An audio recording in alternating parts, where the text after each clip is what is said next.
Nagiduli na mitilana bakit? Ano maya tilana lakay? Mapanak man matagpailot ka ni Nana Esther. Anya tinasakit kan kaya? Sakit nga ro ti bagbakik. Amumod, ado ti binunag ko anatang hindi kalman. Mala, mapan ka no mapan ka.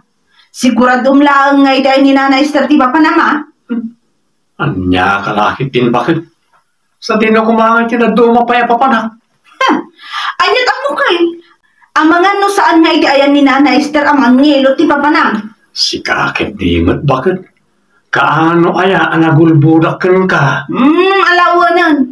Agrubot kakit din tapno di ka marabyan. Kita ang tilana, di ta drawer. Unay kan bakit? Oh, kasangsangpot mo lang napudot ka na gusti ulong. Di mo nakita arimor ti anak taya. Bayang di tatagay ayam. Inserang matkit ditigi.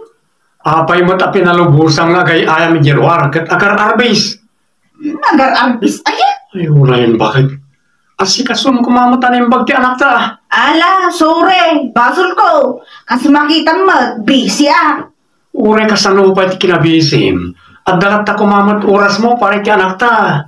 Ala, wanan, basol ko rin to man. Nga na, mangipapudot ka nga roda ni kipagdigos ti anak mo. Abangan agsakit kitin.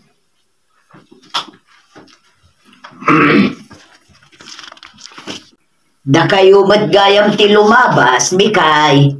O, nana. Ay na, nag-cute mo tinta anak mo. Da kayo mo't nana. Maayayatan ti tao amang kita. Sa dino nga min tinagapuan yaw. Hindi talagang sentro, nana. Sapay awan payong yaw. Nalipatan mi nga ron iti jeep anagluganan mi tayo agsapa. Ay mabit lang tala ti payong ko. Bulodin nyo pa ilaan. Saanan, nana? Asidad mo ti balay mi. Sigurado ka. Wan, nana. Dagi kag pailot kiti ati asikaswan nyo.